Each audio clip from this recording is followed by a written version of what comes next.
October 14th, 1943. 8th Air Force Headquarters, High Wycombe, England. Through the long, cold hours of the night, in the heavily sandbagged operations rooms deep beneath the English countryside, the teletype machines clattered with a grim, mechanical finality, their staccato rhythm a death knell for hundreds of young men. Each incoming message, decoded from the ether, painted a progressively more catastrophic picture of the day's events. 60 heavy bombers lost, 600 American airmen dead, dying or captured. The day would forever be known in the annals of the 8th Air Force as Black Thursday.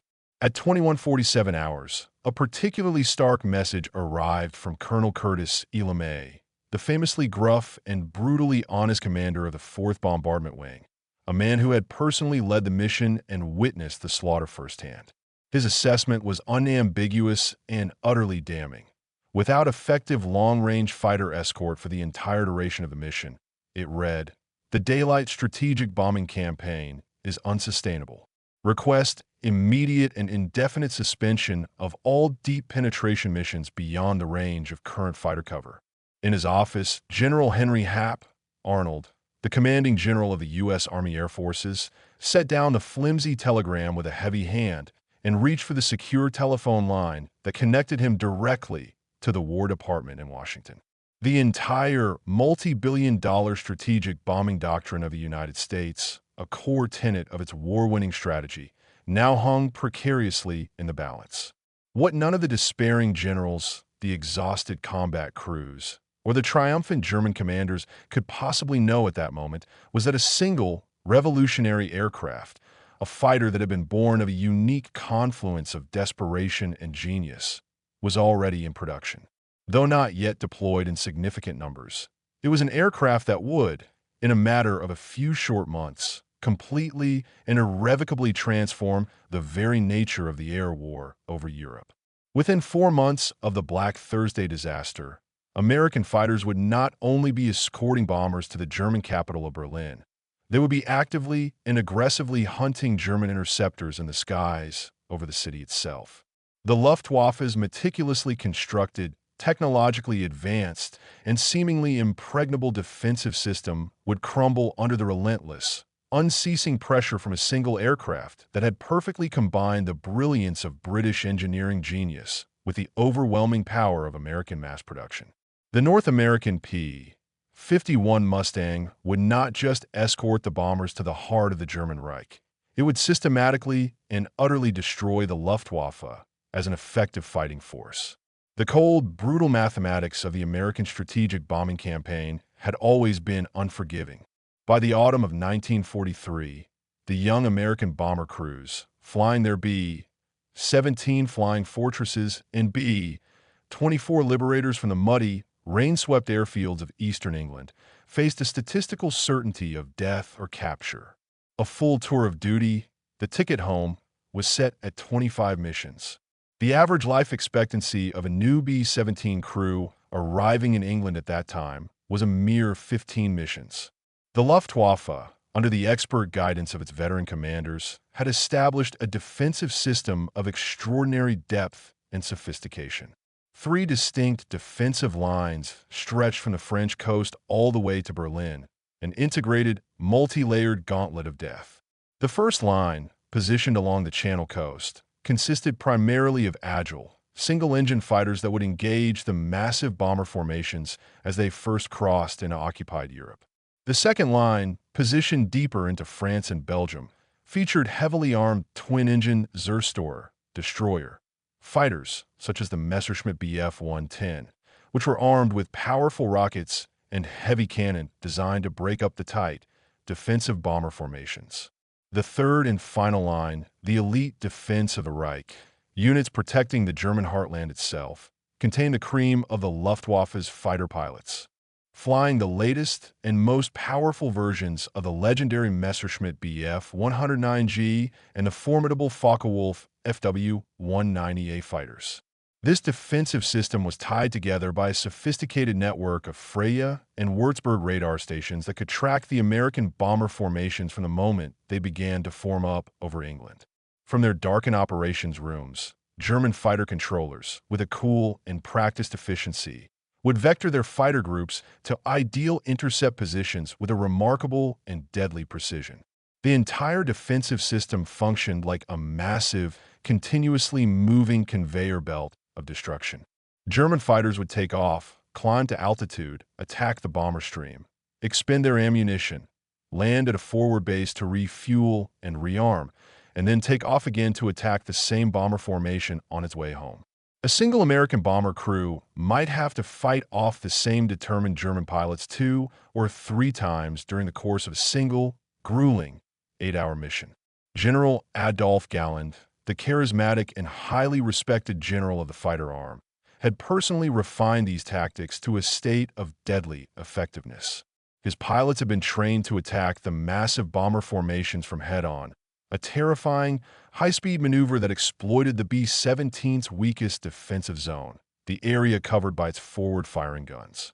They were also taught to concentrate their attacks on the squadron and group leaders, knowing that by destroying the lead aircraft, they could disrupt the entire formation's bombing accuracy and sow chaos and confusion among the remaining bombers. The twin-engine fighters, meanwhile, would often stand off well beyond the effective range of the bomber's .50 caliber defensive machine guns and lob their powerful 210mm air-to-air rockets into the dense bomber formations, a tactic designed to force the bombers to break their tight, mutually protective formations and become vulnerable, isolated targets for the swarming single-engine fighters. The genesis of the aircraft that would break this deadly stalemate, the North American P-51 Mustang, was an unlikely and almost accidental convergence of British desperation and American industrial opportunism. In April of 1940, with the war in Europe going badly and the threat of a German invasion looming, the British Purchasing Commission had approached North American Aviation, with a simple request to build Curtiss P-40 Warhawk fighters under license for the Royal Air Force. North America's brilliant and famously confident president, James Dutch Kindleberger, made a bold and audacious counteroffer that would change the course of aviation history. His company, he claimed, could design and build a completely new, far superior fighter in the same amount of time that it would take them to tool up their factory for P-40 production. Incredibly, just 102 days after the contract was signed, the prototype aircraft, designated the NA-73X, took to the air. The aircraft incorporated a host of revolutionary design features, most notably a laminar flow wing, an innovative airfoil shape that was designed to dramatically reduce drag at high speeds. The initial versions of the aircraft, which were powered by the American-made Allison B-1710 engine, showed great promise, particularly at low altitudes, but they suffered from a severe lack of performance at the high altitudes where the air war over Europe was being fought. The true transformation, the moment of pure, unadulterated genius, came when a Rolls-Royce test pilot named Ronald Harker flew one of these early Allison-powered Mustangs in April of 1942. He immediately recognized that the superb airframe's potential was being choked by its underperforming power plant. Within a matter of days, the engineers at Rolls-Royce, with an almost wartime urgency, began the experimental process of fitting a Mustang airframe with their own superlative Merlin 61 engine, the same magnificent two-stage, two-speed supercharged power plant that had already transformed the performance of their own Spitfire fighter. The result was nothing short of miraculous. The new, Merlin-powered Mustang was a world beater. It could reach a blistering 441 miles per hour at 30,000 feet, an altitude where the performance of most other fighters began to degrade significantly. Its generous internal fuel capacity of 269 gallons gave it a combat radius of 475 miles. And, with the addition of external drop tanks, that radius could be extended to a staggering 850 miles. The city of Berlin, the heart of the Nazi Empire, lay just 580 miles from the American bomber bases in East Anglia. The Packard-built V1650-3 engine, a licensed American version of the Merlin, produced a thunderous 1,490 horsepower high altitude, maintaining its power in the thin, cold air where the German fighters, with their less sophisticated superchargers, began to struggle. Lieutenant Colonel Thomas Hitchcock, Jr., the assistant military attaché at the American Embassy in London, became the Mustang's most passionate and influential advocate. A fascinating and larger-than-life figure, Hitchcock was a 10-goal polo player, a decorated veteran of the Lafayette Escadrille in World War I, and a man who understood both the technical and tactical implications of the Mustang's incredible new capabilities. His detailed and increasingly urgent reports to General Arnold in Washington emphasized one critical, game-changing point. The Mustang could not only reach Berlin, but it could actually fight when it got there and still have enough fuel to make it all the way back home. Major General Adolphe Galland, who had commanded the famed Jageschwader 26 during the Battle of Britain, was now the general of the fighter arm. A veteran of the Spanish Civil War, the Battle of Britain, and the brutal Eastern Front, Galland had accumulated a staggering 94 aerial victories by the time he was promoted to his high command post in November of 1941. Galland, a brilliant and pragmatic tactician, understood the grave strategic implications of the American daylight bombing campaign far better than most of the other senior German leaders, including the sycophantic Hermann Göring. He knew that the Americans were attempting something that the Luftwaffe itself had failed to achieve over Britain: the systematic and complete destruction of an enemy's war production through a campaign of relentless precision bombing. If the Americans were to succeed, he knew it would cripple Germany's ability to wage war on all fronts. The German fighter force that was tasked with defending the Reich consisted of approximately 800 single-engine and 150 twin-engine fighters in the late autumn of 1943. These aircraft were manned by a skilled but rapidly diminishing pool of experienced veteran pilots. The meat grinder of the Eastern Front, in particular, was consuming experienced pilots at an alarming and unsustainable rate. The once rigorous German pilot training programs had been drastically shortened, from 2 years down to a mere 6 months, in a desperate attempt to maintain pilot strength. New, young pilots were now arriving at the operational units with only 110 to 150 hours of total flight time, a stark and telling contrast to the 250 to 300 hours that was typical for the American pilots they would be facing. But the German defenders still possessed several critical advantages. They were fighting over their own territory, which allowed their damaged aircraft to land safely and their pilots, if they bailed out, to return to combat quickly. They could concentrate their forces against specific raids, achieving a local numerical superiority despite being outnumbered overall. And most importantly, they only needed to fly far enough to reach the bomber stream, fight for a few minutes, and then return to base. The American escort fighters, in contrast, had to fly all the way from England, fight over the target, and then fly all the way back. This simple geographical fact had, until now, been the Luftwaffe's greatest and most decisive advantage. The first Schweinfurt-Regensburg mission, which had preceded the Black Thursday raid, had been a brilliant and complex plan on paper. 2 separate bomber forces were to strike simultaneously at the critical ball-bearing plants in Schweinfurt and the Messerschmitt aircraft factory in Regensburg.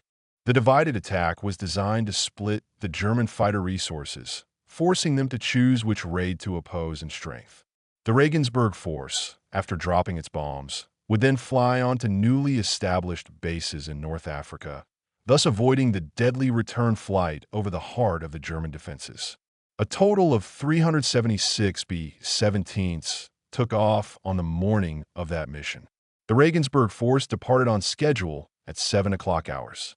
But a thick, impenetrable fog delayed the Schweinfurt force for a critical 90 minutes, completely destroying the plan's careful and intricate timing. The German fighters that had attacked the Regensburg force landed, refueled, and rearmed, now had ample time to take off again and attack the second, delayed Schweinfurt force. Lieutenant Colonel Burnley Jr., a staff officer who was flying with the Regensburg force as an observer, later wrote a harrowing account of the slaughter. Swarms of enemy fighters queued up, as if waiting in line for their attacks. Our defensive formations began to dissolve as B-17s, trailing fire and smoke, fell burning or simply exploded in midair. The sky was filled with a terrible confetti of parachutes, flaming debris, and the crisscrossing lines of tracer fire. A total of 60 B-17s were lost on that mission, 600 men killed, wounded, or captured. The Luftwaffe had demonstrated, with a brutal and undeniable finality, that unescorted, deep-penetration daylight bombing was completely and utterly unsustainable. The Americans had been forced to suspend their deep-penetration missions for 6 long weeks while they desperately searched for a solution. But the suspension could not last. The political pressure from Washington and London to continue the attacks on German war production was immense. And intelligence reports indicated that the critical ball-bearing production at Schweinfurt, despite the heavy damage from the August raid, had already recovered. Another, even larger, strike on Schweinfurt was ordered for October 14th. This time, 291 B-17s crossed the Dutch coast at 1300 hours. Their escort fighters, the rugged but relatively short-ranged Republic P-47 Thunderbolts, were forced to turn back at Aachen, their fuel tanks running dangerously low.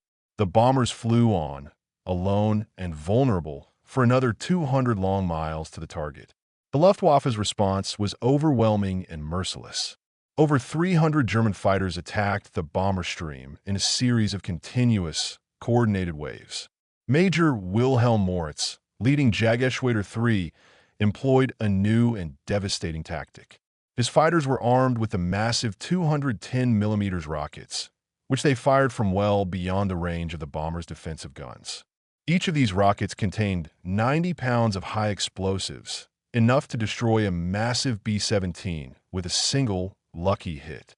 First Lieutenant Robert McCallum, the pilot of a B-17 named Paddlefoot, watched the attacks develop with a growing sense of horror.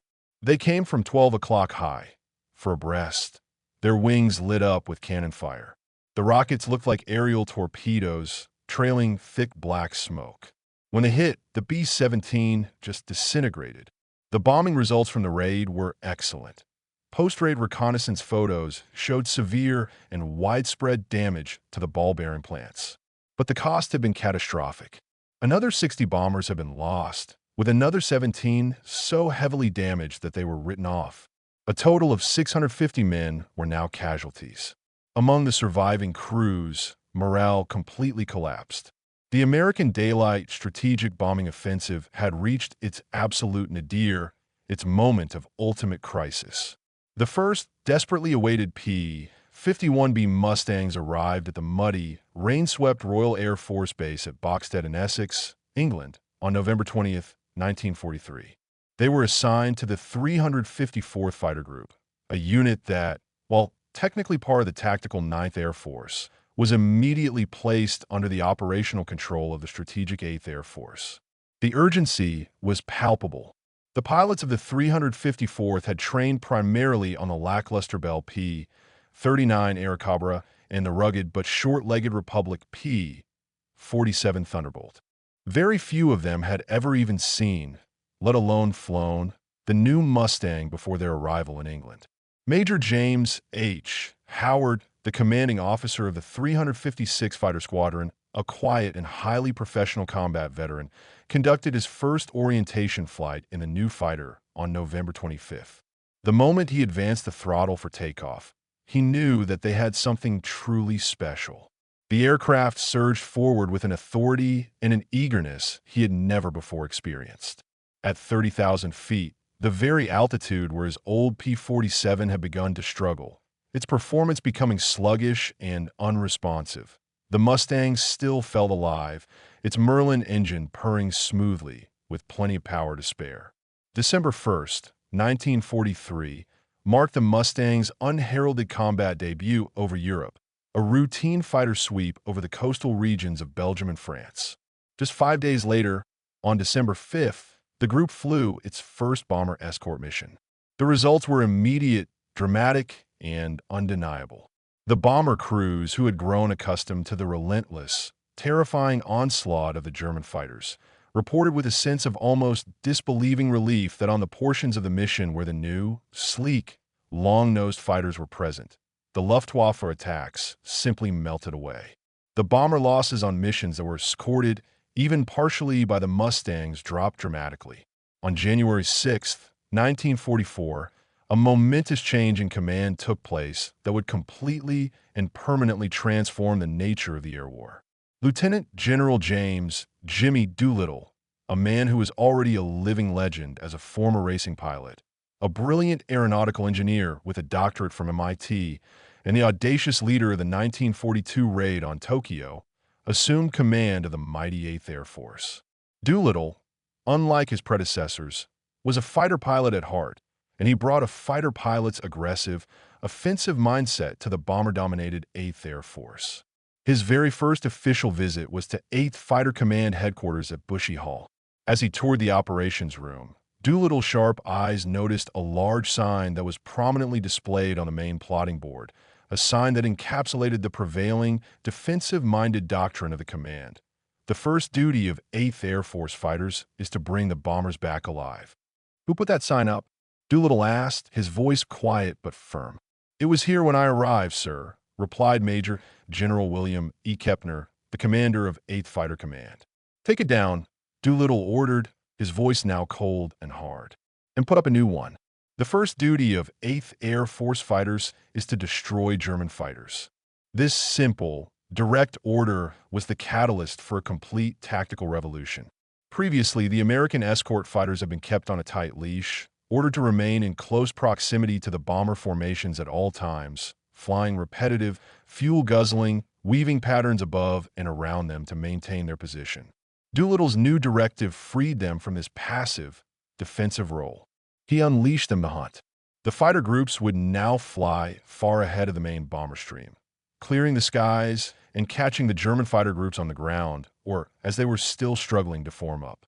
They were now authorized and indeed encouraged to pursue the retreating German fighters all the way back to their own airfields, strafing and destroying them on the ground as they attempted to land, refuel, and rearm. The hunters had, in a single decisive stroke of command, become the hunted.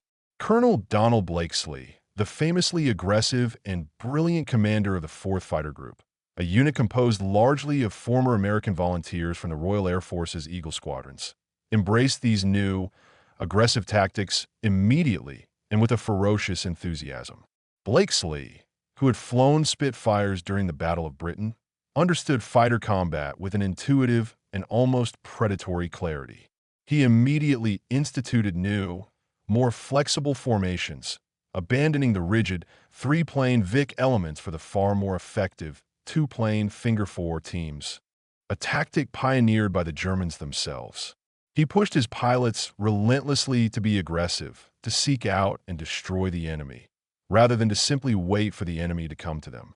Operation Argument, known to history as Big Week, which took place in the last week of February 1944, represented the first full-scale implementation of this new and devastatingly effective strategy. For 6 consecutive days, the 8th Air Force from England and the 15th Air Force from Italy launched a series of massive, coordinated, maximum effort raids against the heart of the German aircraft production industry. Over 3,000 American heavy bomber sorties dropped more than 10,000 tons of bombs on German aircraft factories. But the real, and ultimately more decisive, battle occurred in the air. The P-51 Mustangs, now equipping 5 full fighter groups, ranged deep into Germany, their drop tanks giving them the endurance to sweep far and wide. On February 20th, Major James Howard, the same pilot who had been so impressed with the Mustang on his first flight, single-handedly defended a beleaguered bomber formation against an estimated 30 German fighters for over 30 minutes. An act of almost unbelievable heroism and skill for which he would be awarded the Medal of Honor. His combat report was characteristically and laconically brief. Saw enemy aircraft attacking bombers. Engaged same. The German losses during Big Week were catastrophic and, for the Luftwaffe, completely unsustainable.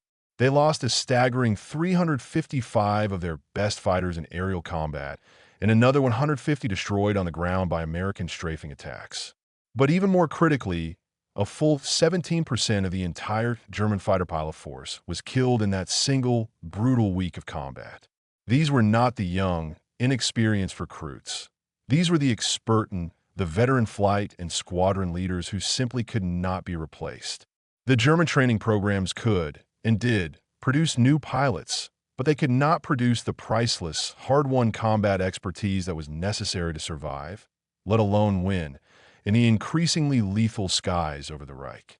The psychological impact of the American fighters finally reaching Berlin cannot be overstated.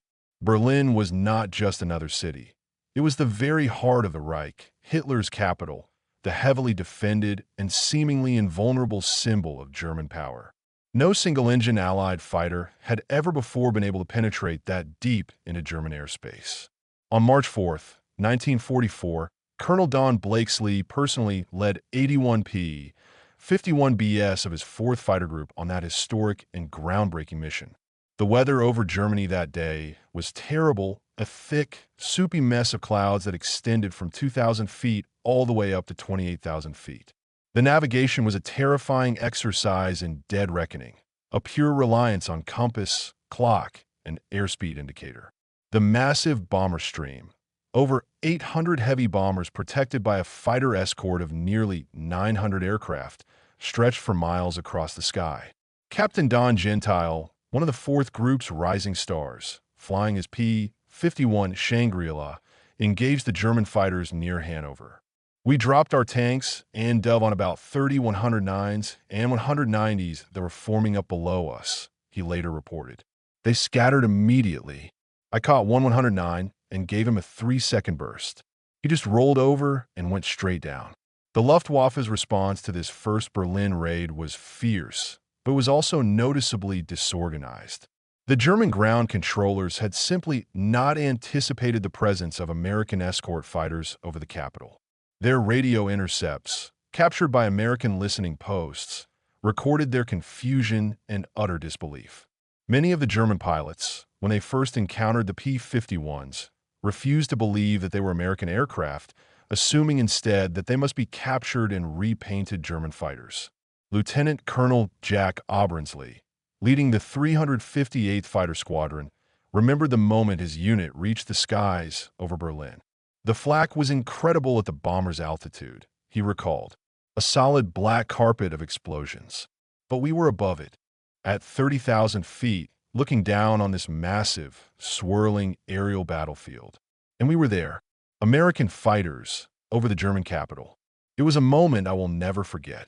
Just 2 days later, the 8th Air Force returned to Berlin, this time in even greater strength.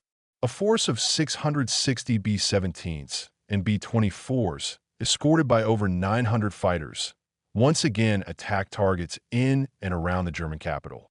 Major General Adolf Galland, furious at the penetration of his defenses, personally led his own staff squadron, Jagdverband 44, into the combat.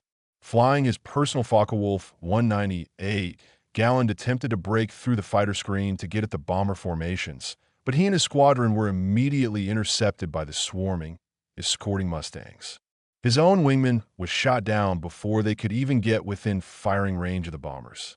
On that day, the Luftwaffe lost another 69 fighters destroyed and 26 damaged. American losses were 35 bombers and 11 fighters. The brutal, unforgiving arithmetic was clear.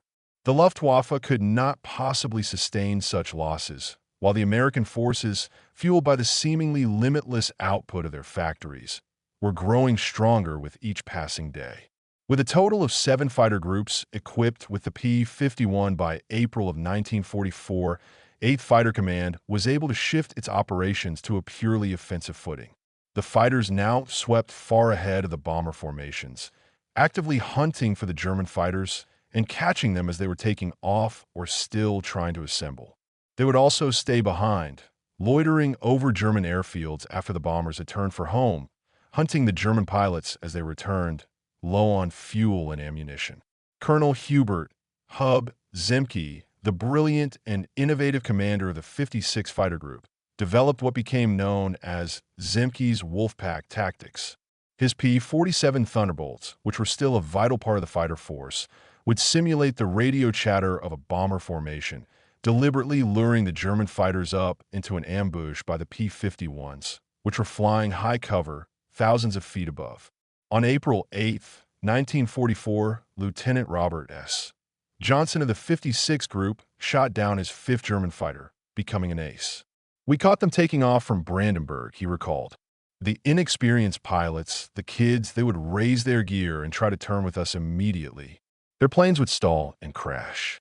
The veterans, you could tell, would try to build up their speed first, but by then, we were already on them."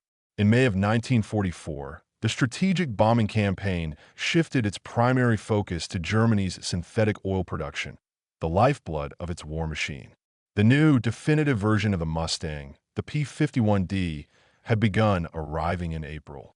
This model featured a host of improvements, most notably an armament of 6.50 caliber machine guns instead of the previous four, a revolutionary, teardrop-shaped bubble canopy that provided the pilot with an unobstructed 360-degree view, and an even more powerful version of the Packard Merlin engine.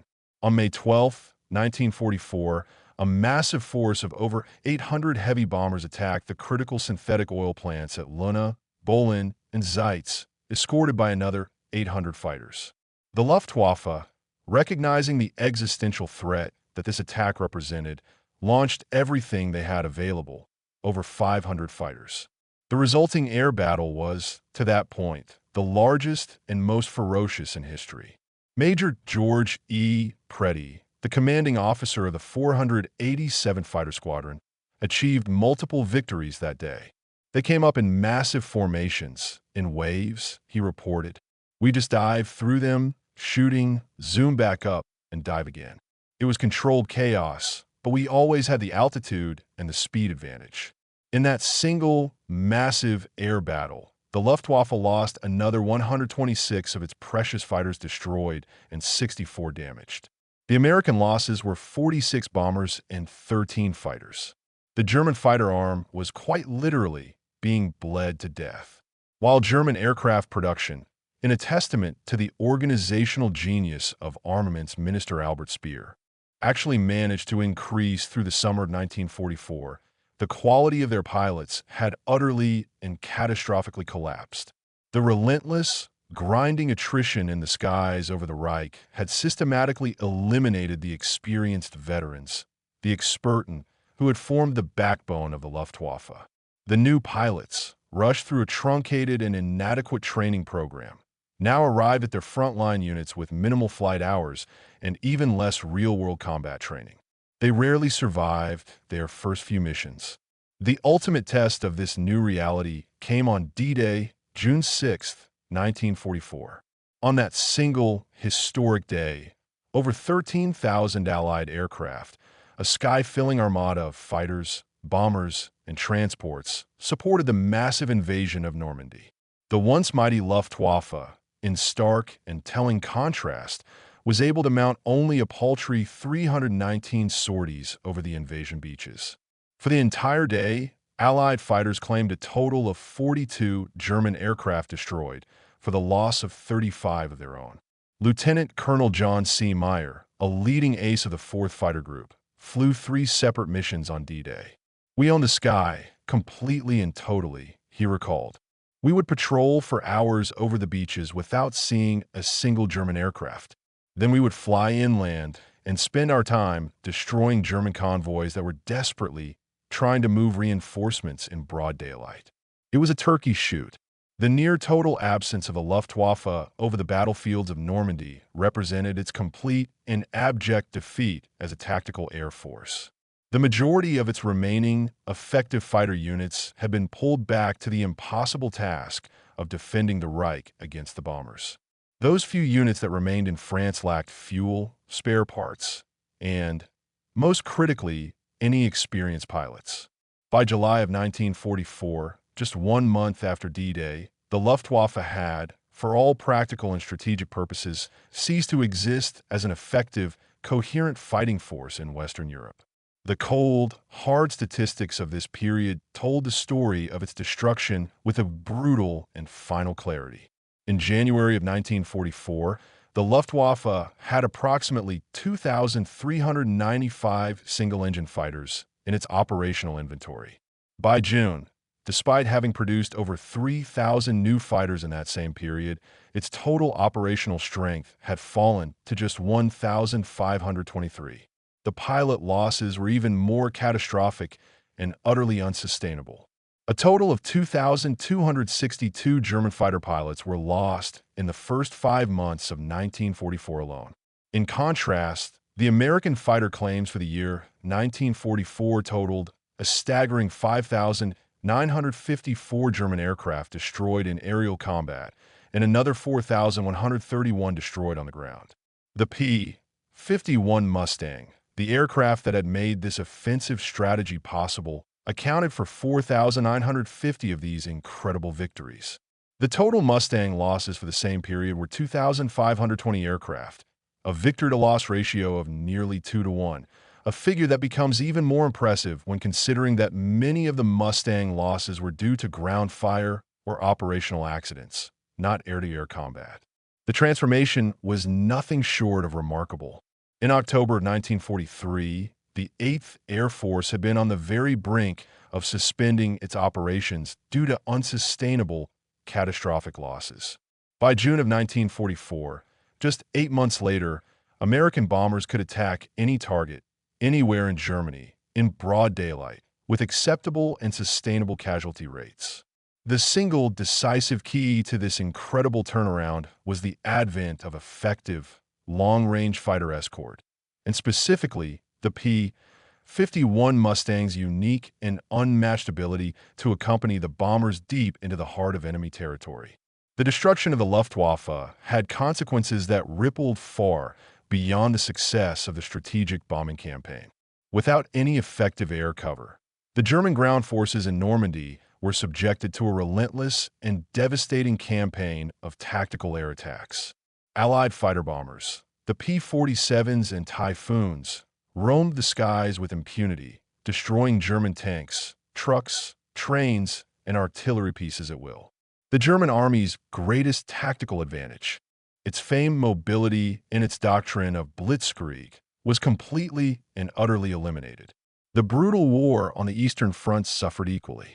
The elite Luftwaffe fighter units that had been transferred west to defend against the American bombers were now unavailable to support the Wehrmacht's desperate operations against the Soviet Union. The Red Air Force, as a direct result, was able to achieve a decisive air superiority by the middle of 1944, a factor that contributed significantly to the catastrophic German defeats of that summer. German war production, despite the organizational genius of Albert Speer, could not overcome the devastating effects of the strategic bombing campaign, which was now able to operate with a new and terrifying efficiency. The attacks on Germany's oil production, in particular, were crippling. The output of synthetic oil, the lifeblood of the German war machine, fell from 196,000 tons in May of 1944 to a mere 30,000 tons by September. The production of aviation fuel virtually ceased altogether. As a result, the Luftwaffe's training flights were almost completely canceled for lack of fuel, and brand-new, high-performance aircraft sat idle on their airfields, unable to fly. The psychological impact on German morale was profound. The cities deep within the Reich, which had once been considered completely safe from attack, were now subjected to the terror of daylight precision bombing. The Luftwaffe, once the proud and invincible symbol of German military might, could no longer protect German civilians. The technological lessons that were learned in the skies over Germany would go on to influence military aviation for decades to come. The potent combination of high-altitude performance, extreme long range, and heavy, concentrated armament became the new gold standard for fighter aircraft design. And the critical importance of industrial capacity, systematic training systems, and constant tactical innovation had been proven with a decisive and bloody finality. The P-51 Mustang represented more than just a simple technological advancement. It demonstrated the decisive and overwhelming importance of industrial capacity in modern total warfare. North American aviation produced over 15,000 Mustangs during the war, with its peak production reaching a staggering 600 aircraft per month. The German aircraft industry, despite reaching its own record levels of production in 1944, simply could not match this incredible output while simultaneously trying to replace its catastrophic losses on 3 separate fronts. The Mustang also proved the immense value of international cooperation. The brilliance of British engineering, in the form of the magnificent Rolls-Royce Merlin engine, was perfectly combined with the awesome power of American mass production to create the war's most effective and decisive fighter aircraft. The ability of the Packard Motor Company to mass-produce the incredibly complex and sophisticated Merlin engine was a testament to the adaptability and ingenuity of American industry. The training systems proved to be equally crucial. The American pilots arrived in the combat theater with 250 to 300 hours of high-quality flight time, having been trained safely in the skies over the United States with a seemingly unlimited supply of fuel and aircraft. The German pilots, in stark contrast, saw their training constantly interrupted by Allied bombing raids, and they reached their operational units with a dangerously low 110 to 150 hours of total experience. This profound qualitative difference in pilot training proved to be just as important as the numerical superiority of the Allied forces. The success of the entire strategic bombing campaign, it was now proven, had depended entirely on the effectiveness of its fighter escort. The pre-war theories about this self-defending bomber formation had been proven to be disastrously and tragically wrong. The bombers could, and did, destroy the enemy's war production, but only if the fighters could protect them from interception on the way to and from the target. And the command philosophy of the American leadership had mattered decisively. General Doolittle's tactical revolution, the simple act of releasing his fighters from their close escort duty and ordering them to hunt, had completely transformed the air war. By aggressively taking the offensive, the American fighters had forced the Luftwaffe to fight on American terms. The German fighters could no longer choose when and where to engage. They were forced to react, to defend, and to die. On April 25, 1945, the mighty 8th Air Force flew its last combat mission of the European War. A force of 307 B-17s, escorted by 550 P-51 Mustangs, attacked the Skoda armaments works and rail yards in Czechoslovakia. Not a single German fighter rose to challenge them. The Luftwaffe had, for all intents and purposes, completely ceased to exist. General Adolf Galland, in a post-war interrogation, admitted with a professional and candid honesty, the American long-range escort fighter was the decisive factor. Without the escort, your daylight bombing campaign would have failed. With it, we were helpless.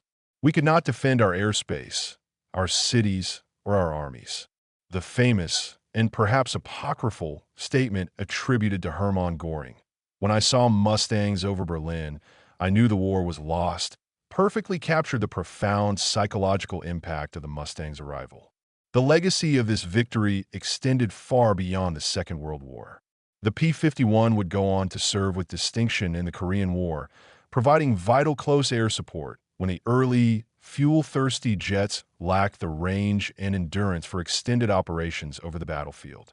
Foreign air forces would continue to fly the Mustang well into the 1980s. The veterans of the Great Air War over Europe, on both sides, would gather for reunions for decades to come, the former enemies finding a common ground and a shared respect in their survival of history's greatest and most brutal air battle. Colonel Hubert "Hub" Zemke, one of the most brilliant American fighter leaders of the war, reflected on the incredible transformation.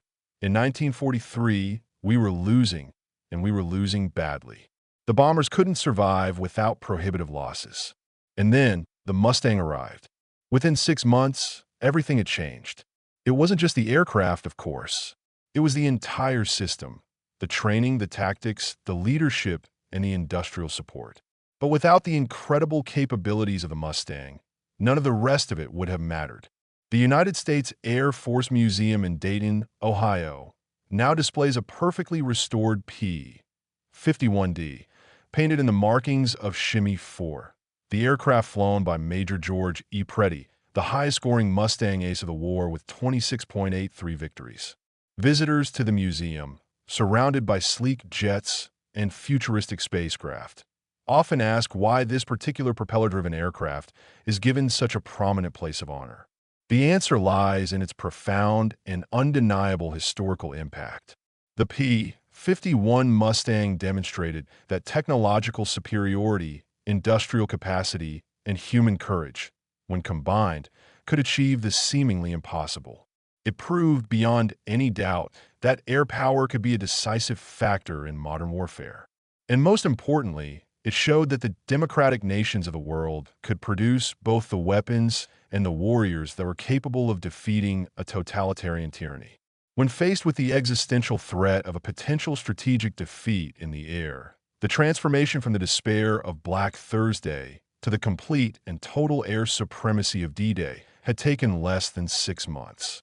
In October of 1943, the American bomber forces had faced near annihilation. By April of 1944, the American fighters completely and utterly dominated the German skies. The single most important catalyst for this incredible and rapid transformation was a single aircraft type, one that had perfectly and synergistically combined the best of British and American engineering. Today, while historians continue to debate the overall effectiveness and the profound morality of the strategic bombing campaign, none can dispute the decisive and pivotal impact of the long-range fighter escort on that campaign's ultimate success. Without the P-51 Mustang, the combined bomber offensive would have almost certainly failed. With it, Allied air power was able to systematically destroy Nazi Germany's ability to wage war. The final, brutal arithmetic was profound. In 1943, the 8th Air Force was losing one heavy bomber for every single ton of bombs it dropped on Germany. By the middle of 1944, that ratio had improved to one bomber lost for every 40 tons delivered. The difference was measured not just in tons of bombs, but in the thousands of American lives that were saved. General Carl T. Spaatz, the overall commander of the United States Strategic Air Forces in Europe, offered the final, definitive assessment. The P-51 was the weapon that won the air war over Europe. Everything else, the bombers, the crews, the ground support, the intelligence, all of it would have been wasted without an effective fighter escort all the way to the target. The Mustang gave us that capability. In the cold, contrail-laced skies over Germany, thousands of young men in their P-51 Mustangs had decisively defeated the Luftwaffe and secured the Allied victory. Their achievement had ensured the success of the D-Day landings. It had enabled the success of the strategic bombing campaign, and it had immeasurably hastened the end of the Second World War in Europe. The Mustang had done more than simply provide a fighter escort. It had, in a very real and tangible way, changed the very course of history.